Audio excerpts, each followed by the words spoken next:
Sadashiva-Samarambham Shankaracharya-Madhyamam Asmadacharya-Paryantam Vande Guru-Paramparam. Paramparasya prakriteranadim Ekam nivishtam bahudha guhasu Sarvalayam sarvacharacharastham Tvameva Vishnum Sharanam Prapadye.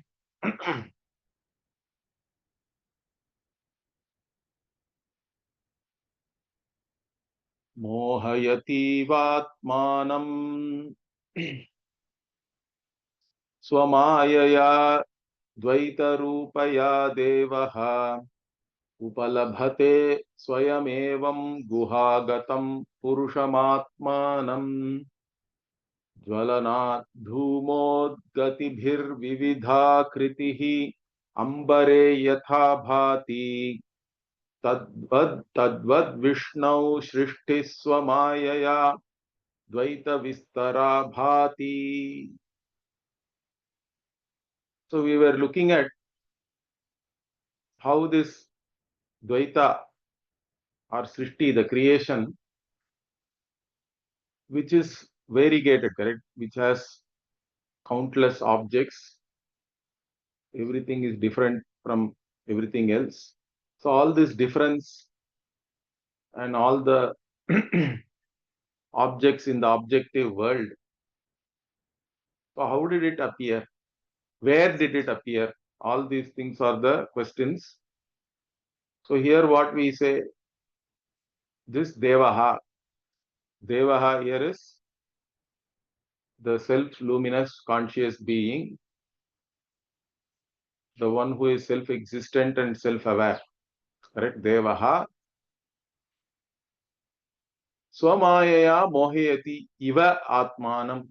By its own Maya Shakti, it is as though this Deva only is deluding himself or herself, deluding oneself, correct? Mohayati iva, but as though deluding oneself, that is the main thing here. Through this, whatever the Dvaita Rupa, the objective world which is appearing in this one consciousness, and also this Deva, once this Deva takes oneself as an individual conscious being, then this awareness or consciousness is available in one's own buddhi, correct? That is what is called guhagatam here. Swayam upalabhate. In your own buddhi only, this self-awareness is there, where you take yourself as I, correct? Whatever the I sense which is there, which is identified with a particular body, mind, sense complex, and which is again there in your own buddhi, that is the guhagatam swayam.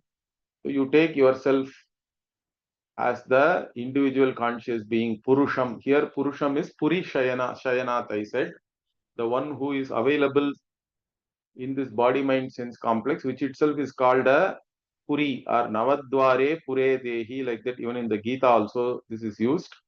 It's there in Kathopanishad also. This imagery that body is a fort with 9 gates. Okay, 9 openings are there in the body. You can count it. And the one who is there, the king within this fort, is the Dehi or the Purusha. Okay, the one. And so you now take yourself as a limited being instead of the all-pervading conscious being. Whatever is available as I in your own buddhi, that alone is me. Like that, that once you take yourself, that is the delusion, in fact. So that is the greatest avidya, because you have taken yourself as an embodied conscious being. But since you take yourself like this, anything happens to Vishnu or Deva or the Brahman, let us say, means nothing really happens, because mohayati iva, that's why it was said. It is as though the delusion also is not real, correct? If you are really deluded, you can never be given knowledge also, I think. So the delusion is not real. And again, to say that where did all these things appear? No, all these things have appeared due to Maya, we are saying, but where is it appearing means it is appearing in yourself only, okay, or in this conscious being who is limitless, who is also called Vishnu here. So that is now shown in the next verse with an imagery again, or a drishtanta, okay. What is that? Jwalanat dhumod gatibhir vividha kritir ambare yatha bhati tadvad vishnau srishtiswamayaya dvaita vistara bhati.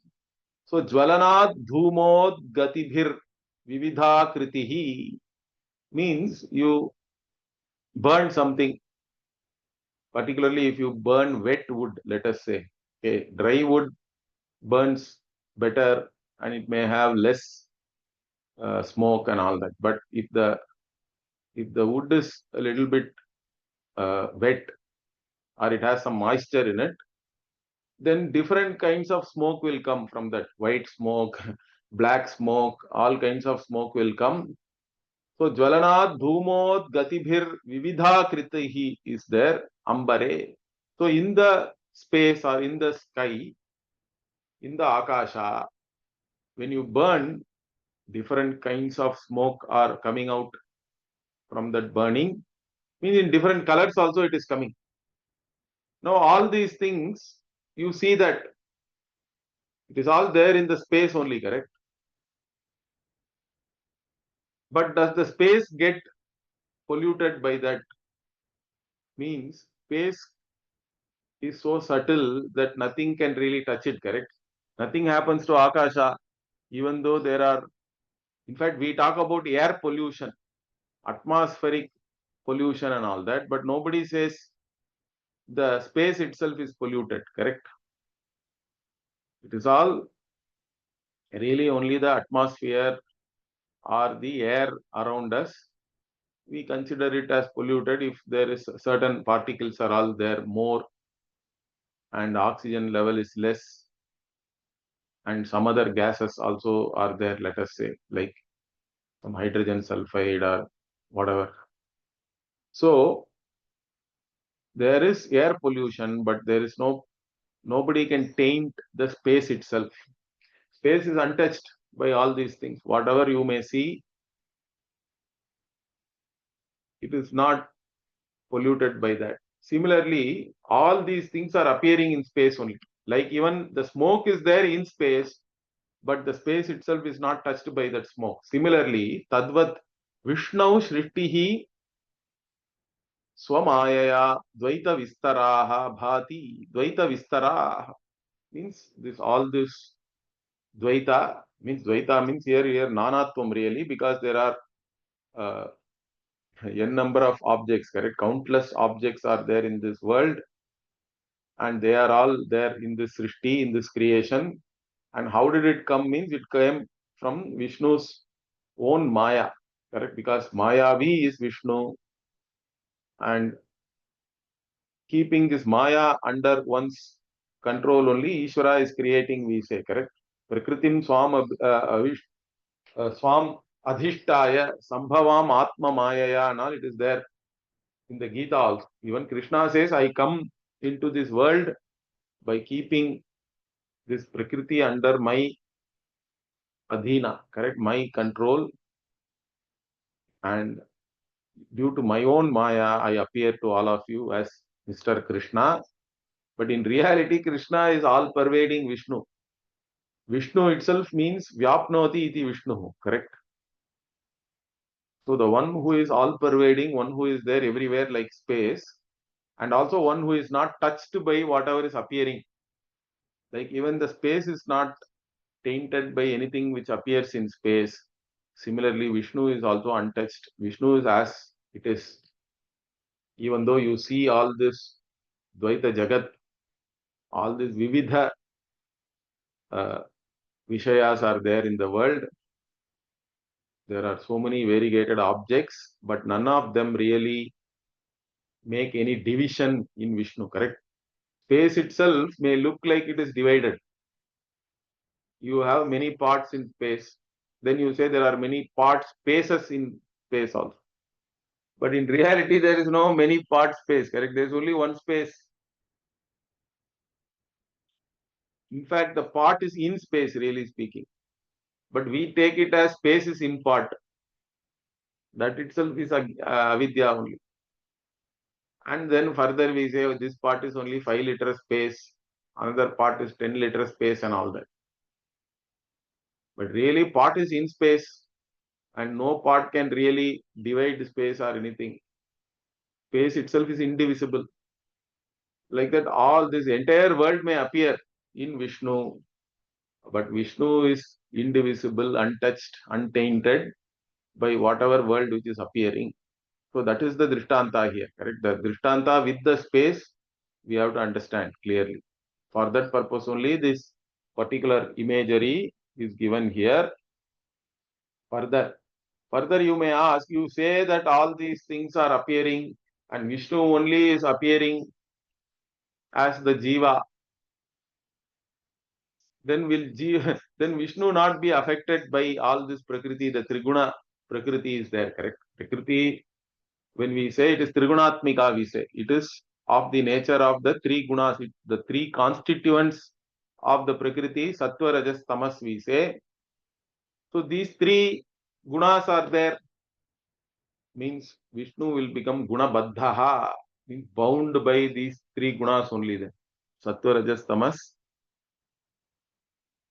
Will it not be like that? Means no. That also we say it is not like that. That's what now Acharya is now this verse he is talking about. What is that? Shanta iva manasi shante hrishte hrishta iva mudha mudhe vyavaharastho na punah paramarthata ishvaro bhavati. Again here another term Ishvaraha is used. Vishnu, Ishvaraha, Devaha, all these terms refer to the same Jagat Karanam Brahma, the all pervading cause of this entire world. Okay, that is the Ishvara here. And this Ishvara only, Vyavaharasthaha, it is said, in the Vyavahara. Vyavahara means we can say empirical world. Okay, whatever the transactional world, the world which we encounter, which is appearing to us, and in which we are taking ourselves as a subject, and there is an objective world out there. Now that in empirical reality, when the mind is calm, means we say it is sattva guna pradhana. When the sattva guna is predominant in your internal organ, in the antakarana, then you are calm. But even here what? Shanta iva manasi shante. Means as though when the mind is having sattva guna pradhana, then it is as though this Ishvara is calm. Okay, Ishvara who is manifest in the mind is calm. Similarly, Hrishte Hrishta Iva. Hrishtaha means you can say joy or excitement also, correct? Excitement, enthusiasm, excitement, joy, all these things are all Hrishta means it is all Rajah Pradhanam. Okay. So there is Rajas. Of course, Rajas is there even in some other rage and all those things also you can say Rajas sometimes. Depends. So there are different emotions in the mind. Here, Hrishta means you are excited, let us say, means as though the Ishvara or Vishnu only is excited. When this Ishvara is manifesting as the consciousness in your mind, and when this Rajoguna is predominant, correct? Rajas is predominant in your mind, then you are excited, you want to do something, you are active. Then also it is Hrishte Hrishta Iva. The Ivakara we have to take here also. In fact, it is there explicitly. Is again put Hrishte Hrishta Iva. Muda Iva Mudhe. Again, when you are deluded, Delusion also is there in mind only. Understand that. Although you say, I am deluded, I am excited, I am calm, this I is not really the mind, correct? I is the knower of a calm mind. I is the knower of an excited mind. Or I am, I have to say, I is a wrong English. But to differentiate, I am saying. Similarly, I am the knower of a deluded mind. And the knower can never be the known, correct? That is the simple principle we use in the Atma Anatma Viveka. Vedanta itself is very simple. The first thing what we say is what? Whatever I know is not I. That has to be again and again. We have to look into it. So then in an extreme form, you have to extend it even to your suffering. Our Puja Swamiji used to say, the worldly logic is what? I know my suffering means I am suffering. That is the worldly logic. Worldly people say, I know my suffering, therefore I am suffering. In Vedantic logic is opposite. I know my suffering, therefore I am not suffering because I am the knower of suffering also. If you know something, you are not that. So you can say straight away as a Vedanta student, you have to be able to say that. But to say that, you should have a lot of leisure inside, correct? The ability to objectify all these things and look at it as something different from you is something you have to develop. That is where sadhana is important. So even mudhatvam also means tamah pradhanatvam. In the mind, when the tamas is pradhana, you are deluded, you are lazy, you are feeling sleepy. Let us say all these things are there. You don't feel like doing anything. You are depressed. All these things also is a state of the mind only. And that state of the mind is known to me really, but I identify with that. That is why this Iva is there. You are not really deluded. You as a conscious being is only throwing light on that, correct? The delusion becomes evident to you. Excitement becomes evident to you. Calmness becomes evident to you. Everything is becoming evident to you. You are the conscious being to whom both knowledge and ignorance is becoming evident, correct? Therefore, you are neither knowledgeable nor ignorant. You are just a conscious being to whom everything becomes evident. That should be your identity. Hold on to that identity. So all these things are only in empirically, but you take yourself as a subject. But you also identify with the object which you know as a subject. That is where the ignorance is there, correct? That is the greatest ignorance. The self-identification with the known object, which is body, mind, sense complex, is the main problem. That is what is causing all suffering for you. That is the samsara we are talking about. That is all in the vyavahara. In reality, the Shastra is telling that both the subject and object is appearing in you. You are the limitless conscious being in whom the subject object is appearing. Hey, how do I understand this? Means in dream also it is the same thing, correct? The entire dream world is appearing in you. And within that you are also doing vyavahara like a individual conscious being, a subject in the dream world. And you are afraid also. And you are sometimes you are happy in dream. You met your lover. In real life you are not able to meet. Then you are happy. Or in dream you are doing meditation and you are calm. That is also possible. And in dream you are afraid something is chasing you. All these things are possible, correct? So all this sattva, rajas, tamas is acting up, but none of that is true. Once you wake up, what? Everything is eva, eva, eva. It was as though I was with my lover. It was as though I was meditating. It was as though I was deluded in the dream. Everything is as though. There is no reality to that. Like that here also, only in the Vyavahara, Ishvara is appearing as all these things. as calm, as excited, as deluded. But na punaha paramarthataha ishvaraha bhavati. In the Vyavahara, Ishvara is like that, but it is all eva. It is all as though in reality means na bhavati. Ishvara is neither subjected to sattva guna nor rajo guna or tamo guna. Guna guneshu vartante. Even in the Gita, that is why it is said. The gunas, they mix with each other and then they are active. They are doing something. But Purusha, the conscious being is away. There cannot be any connection between the conscious being and the Jada Prakriti, the gunas, which are achetana,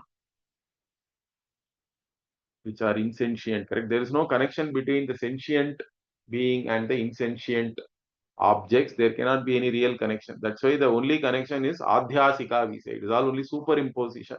There is no real connection or anything. So, you are really untouched by all these things. Again, all the samsaritvam is only the activities of the guna. That's why Nistrai Gunyo Bhavarjuna and all Bhagavan says, even in the Gita, become the one who transcends all the three gunas. Initially, Sattva Guna Pradhanatvam has to be there. As a sadhaka, what we say, don't be lazy, get up at 4 o'clock in the day, in the morning, in Brahma Muhurtha, do japa, do dhyanam, means that is all Sattva Guna Pradhana. We want you to have Sattva Guna Pradhana. But then what? Once your Sattva Guna Pradhanatvam is there in you, then this knowledge takes place. Then only knowledge will take place. But the knowledge teaches you what? You transcend Sattva Guna also with the knowledge. So you are really the conscious being who has no connection to these three gunas. Nistrai Gunyaha. That is your truth. Paramaarthataha. That is the truth. So that's what you have to recognize. So it is all only Vyavahara. Okay, further what?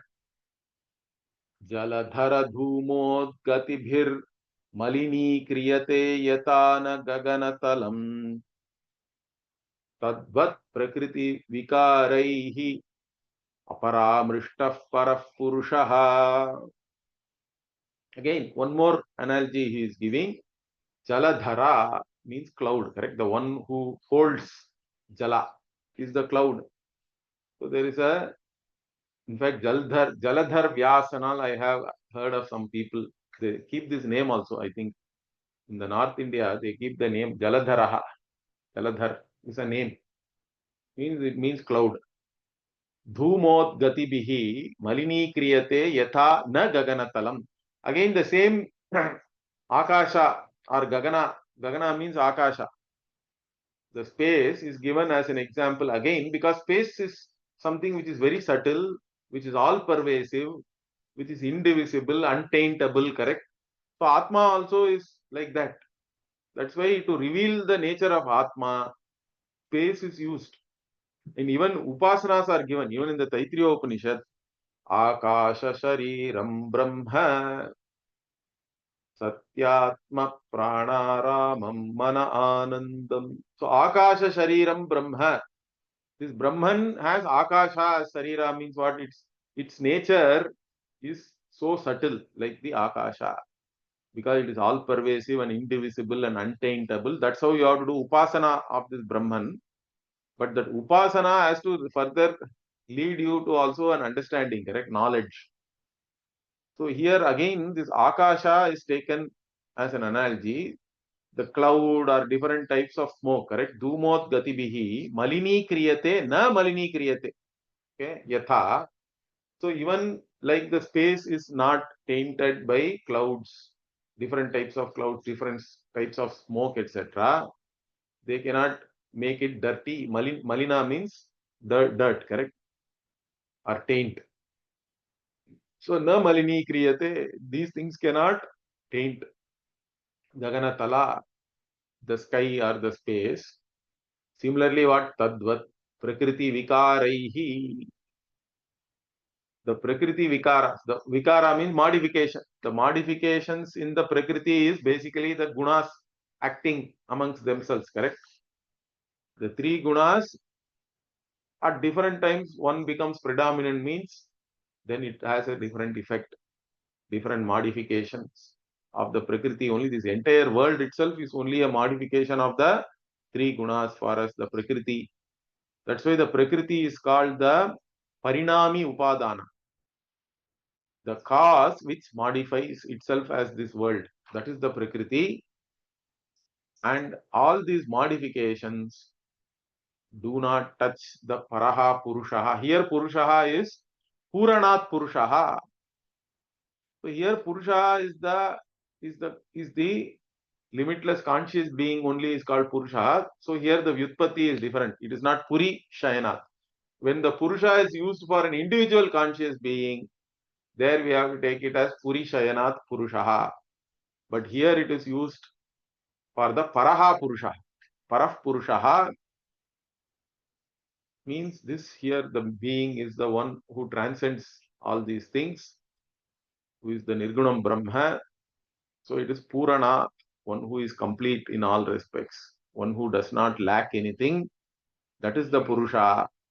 That Purusha is Aparamrishtaha, means untouched, untainted by all these whatever. Like even the space is untouched by the smoke and cloud, etc. This Paraf Purushaha is untouched by whatever is happening in the Prakriti, in the world, because it's all only an appearance, correct? Like even the rope, you may see a snake on the rope and snake is doing so many things. It even looks like it is going to bite you. It is very ready. It is raising its hood. All these things you can see. But in reality, nothing happens, correct? Rope. If you ask the rope, did you do all these things? Means I didn't do anything. I am untouched by whatever snake you see, whatever that snake may do, none of that is part of my nature, correct? It is not there really. You saw that, that's okay. It appears, but it was not there really. So, the rope itself is untouched by the snake and its parts and its activities. Like that, this Paraha Purushaha is untouched, untainted by whatever is happening in this world, for which Prakriti itself is the Karana, and it is all, this entire world is nothing but the modification of the Prakriti. So by all these things, this Parah Purushaha is untouched. Okay. In fact, one more analogy also Acharya is giving so that you can easily understand. What is that? In fact, this I even talked about it earlier in the class. What is this? एकस्मिन्नपि च घटे धूमादिमलावृते शेषाः न भवति मलोपेता यद्वज्जीवोऽपि तद्वदिह. Okay, why this new analogy he is giving is, you may have a doubt. We say that this Brahman or Vishnu entered and became the Jiva. So if this Brahman became the Jiva, then if one Jiva becomes enlightened, will not all the Jivas become enlightened? Because Brahman only is appearing as Jiva in each and every Sukshma Sharira, let us say. If one person becomes enlightened, will not everybody else also become enlightened? Or if one person is suffering, will that suffering not be then there for everybody else, all the Jivas? If the same Brahman is appearing everywhere, means no. It's not so. So how do I understand? Means same thing, correct? Ekaspin apicha ghate dhumadi malavrite. So if one ghata, one part is there, within that part there is a part space. Now in that part you have put some sambrani, whatever, and you have put fire, means then lot of smoke is there in that part. So you can say that part space is filled with smoke, or it is tainted by smoke. You can say, although in reality space can never be tainted, but that part space is now having all this smoke. But then what about other parts? Seshaha, there are so many other parts are there. There nothing is there. There is no sambrani, there is no smoke.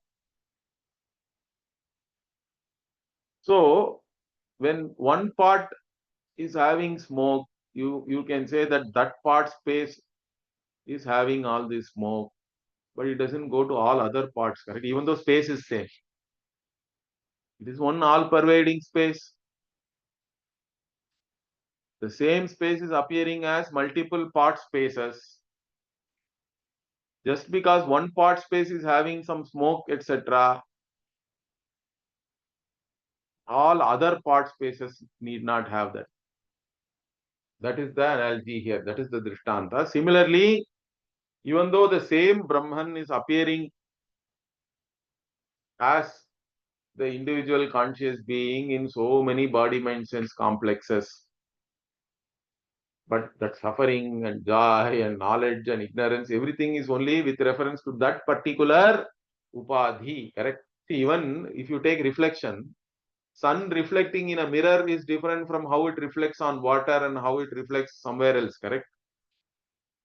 And again, if you shake the water, only that reflection is shaking. Not all other reflections do not get that same activity. Like that, here we have to understand.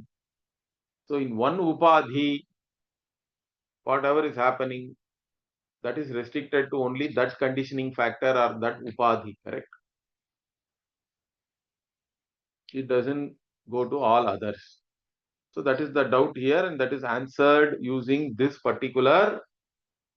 analogy of pot and multiple pots and multiple pot spaces.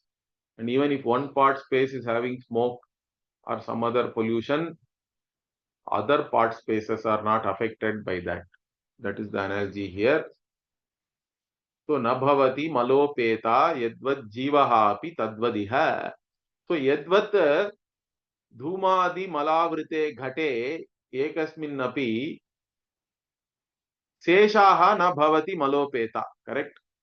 So like even if one part, if it is having all this smoke, etc., and it is tainted, but other parts are not like that, correct? They are not tainted. The part spaces in other parts. Similarly, also with reference to the jivas. One jiva may be deluded, suffering. Another jiva may be happy. And again, that jiva may gain knowledge also. That doesn't mean everybody else will get knowledge. Okay, further what? Now a new section we are starting. If you go back to the original questions which the Sishya asked the Guru, correct? Here, let me show you. So in this, the question, what was the question here? There is a question here. Guna Purusha Vibhaga Jne Dharma Dharmau Na Bandhakau Bhavataha iti Gadita Purva Vakyaihi Prakritim Purushancha Me Bruhi. Like this he asked in this verse, correct?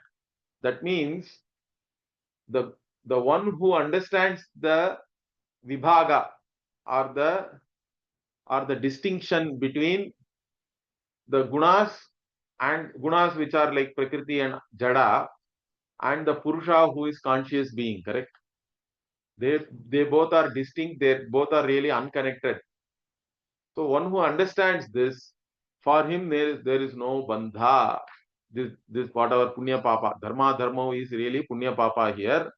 The punya papa and all will not affect that person. That person is not bound anymore by any karma, correct? The punya papa. So like this, it is said, but I want to understand this. This is what the Shishya wants. No. Now that is being answered here. Correct? So, from this verse onwards, lot of like 7-8 verses, they are all talking about that. Okay? What is that? Dehendriyeshu niyatah karma guna kurvate subhogartham naham karta na mameti janatah karma naiva badhnati. So, in the Dehendriya, Deha, Indriya, Manas also we have to take. Okay, Niyataha means here that which is pervading all this Deha, Indriya, etc. What these Gunaha? Niyataha, Gunaha, Dehendriyeshu. These Gunas only are there in the body, mind, sense complex. Right? If you understand our 5 elemental model of creation, we say that all these Panchabhutas themselves have these 3 gunas, and then that the sattva aspect has become the mind, rajas aspect has become the prana. Of course, sattva aspect of each has also become the pancha jnanendriya, rajas aspect again has become pancha karmendriya, and then the tamas only has become the physical body. Like this, based on the gunas and the pancha bhutas, our entire body, mind, sense complex we can understand. That is the Srishti Prakriya. We have the 5 elemental model of creation, in which the 3 gunas, which are the constituents of Prakriti, make up this physical body, the prana and the karmendriya, the organs of action, correct? And the mind and the sense organs. They are all sattva guna pradhana. Like this, these, but all of these are nothing but guna only, correct? The gunas only are pervading this entire body, mind, sense complex. And kurvate sobhagartham, and they are doing lot of activities for their own bhoga, for their own enjoyment. The problem is you enter in between and identify with that. I am suffering and all that, or I am enjoying. There is no I really there. Okay, that is why Swabhogartham, Acharya is saying here, that they are acting for their own enjoyment or but are impelled by karma. But the one who is able to see that as the gunas are only acting and I have no connection to that really, guna guneshu varthante iti matva na sajjate, like that Bhagavan says even in the Gita, the jnani looks upon the gunas are acting on guna and I have nothing to do with that, means then I am not bound by all that, correct? Iti matva, the one who knows that na sajjate, that person is no more bound by all that. There is no identity with any of these things. Then what? Naham kartha, I am not the doer. Only the gunas are acting amongst themselves. It has got nothing to do with me. And it is not mine also. Aham, mama, both should not be there. Okay, I am not doing, but still it is my body. Means this mine. I and mine both are ajnana only. Understand that. Even after I buddhi is gone, mine can still be there. It is mine. It is my body. Means again you have attachment with that. Means what? In reality, there is no connection. That's why na mama. Mama also is very important. It is not only na aham, but na mama. Why? Because even this body and all you cannot claim. How can you claim it as mine? Because this entire body has come from your mother's body. Then your mother, father, everybody has fed you. Even if you take your mind, all knowledge is given by your teachers. Correct? So many people have taught you. What is there to claim as mine?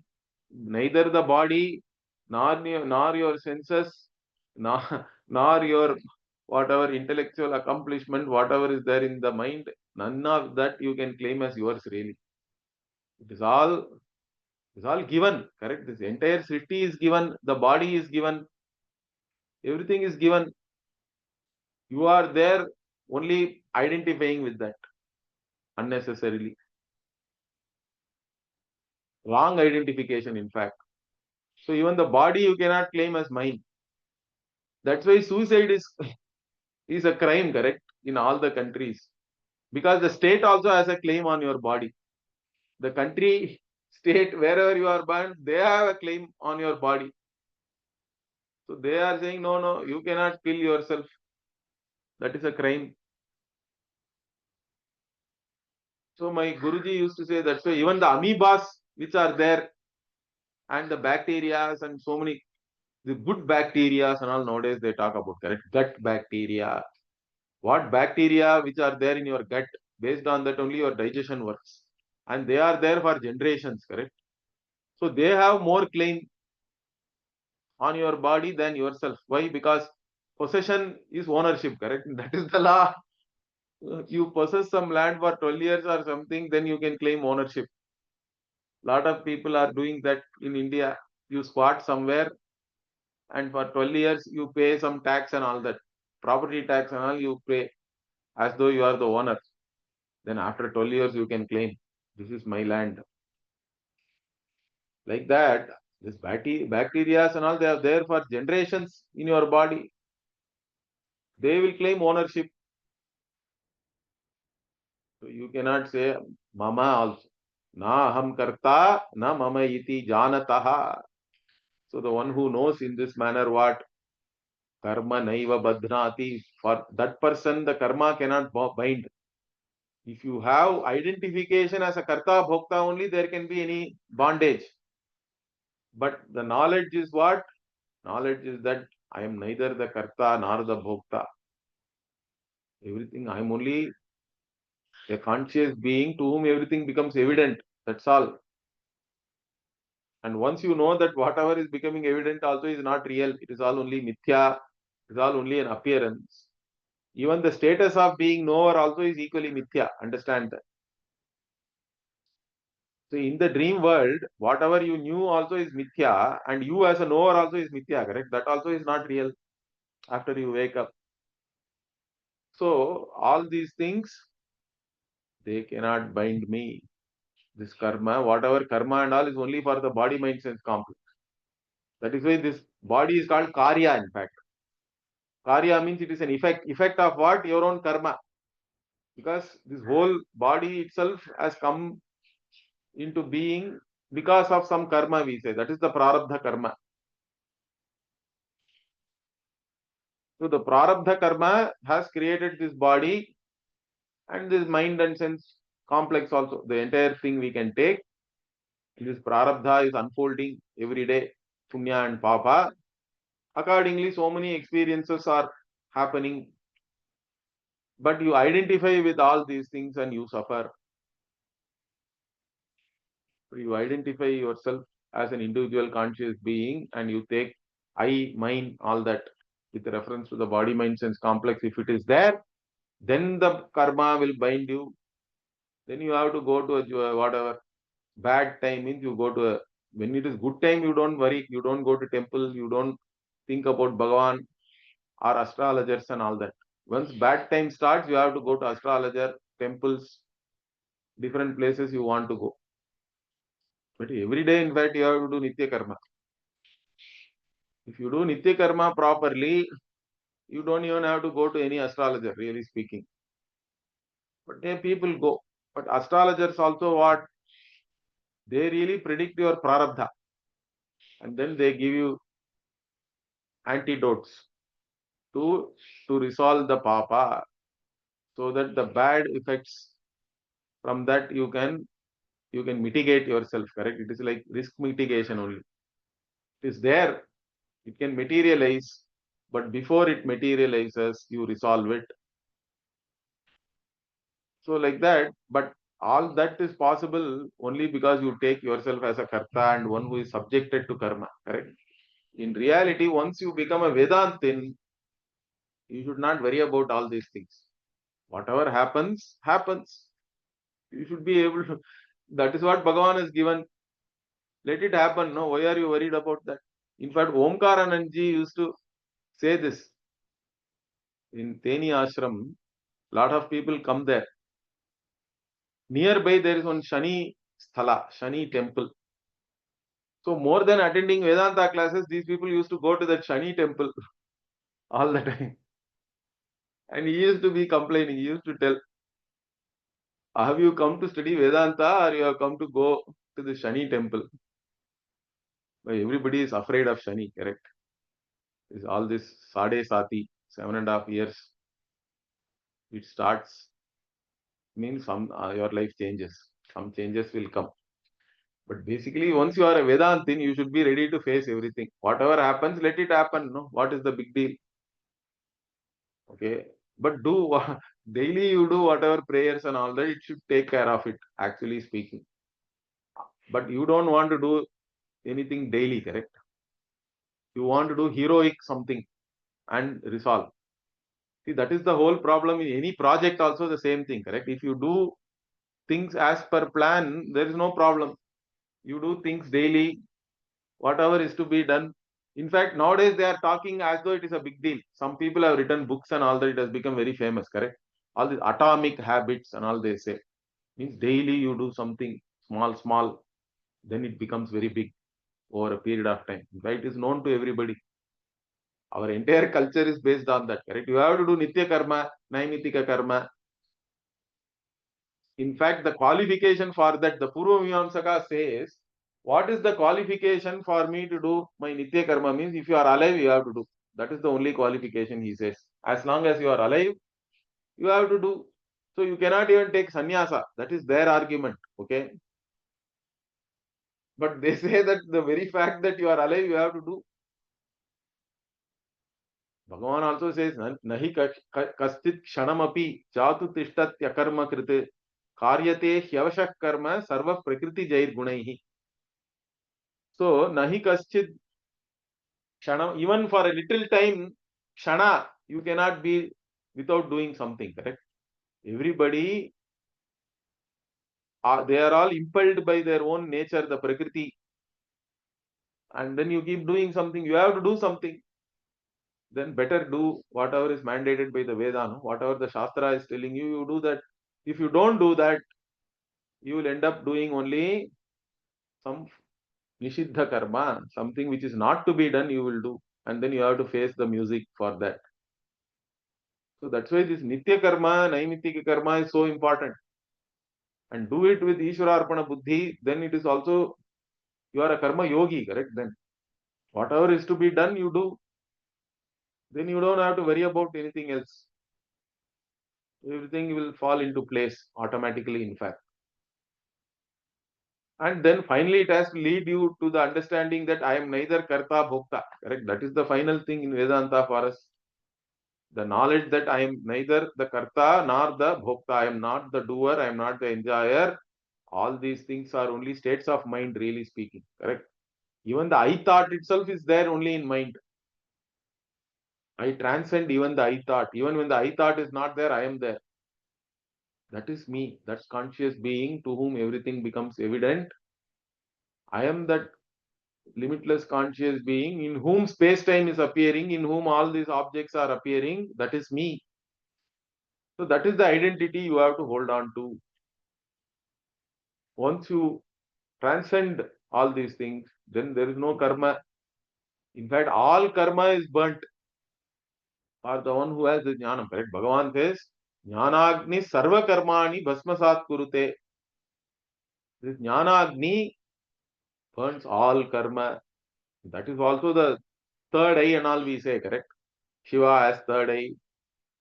Or even Devi also we say has the third eye. All these our devatas and all they have a third eye. That is the jnana chakshuhu, the eye of knowledge. In movies and all they show if the third eye opens, then lot of fire and all comes. Correct? Means that fire is again knowledge only. Correct? It is the fire of knowledge. And what is the nature of this fire? Anything you put into fire, all the nama rupa is gone. Only ash is there. Correct? That is the vibhuti for us. That is the glory of the Lord. When all the names and forms are gone, whatever is left behind is the conscious being, correct? Each and every cognition resolves into this consciousness. That is you, that is your glory, that is the vibhuti. Like that in fire also you can put anything. Everything reduces into one name and form only, into one thing, correct? All names and forms are gone. That is the knowledge of, that is the fire of knowledge. Okay. The fire of knowledge also, whatever is there, all nama rupa is not really there. It all resolves into only one consciousness. And that consciousness is neither karta nor bhokta, nor does it make anything do also. Naiva kurvan na karayan. It doesn't do anything, it doesn't make anything to be done, whatever, make anything else to be done, etc. So if you are not a doer, then you cannot have any guilt. Correct? If you are not an enjoyer, you cannot have any fear also. There is no guilt, no fear. That is why it is abhayam. This knowledge means then you are fearless. There cannot be any fear. There is no second thing to be afraid of. In fact, there is no source of fear also. So abhayam is the main thing.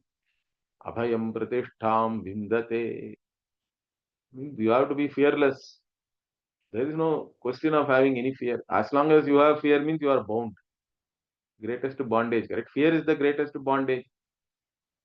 And this is fearlessness. Absolutely fearless. Okay. And that is what is this. In fact, again, based on this first verse, there are some more doubts can arise in your mind. All that also our acharya is answering beautifully. We will see that in the next class. Om Purnamada Purnamidam Purnat Purnamudachyate Purnasya Purnamadaya Purnamevavashishyate. Om Shanti Shanti Shanti. Harihi Om Shri Gurubhyo Namaha. Harihi Om. धन्यवाद.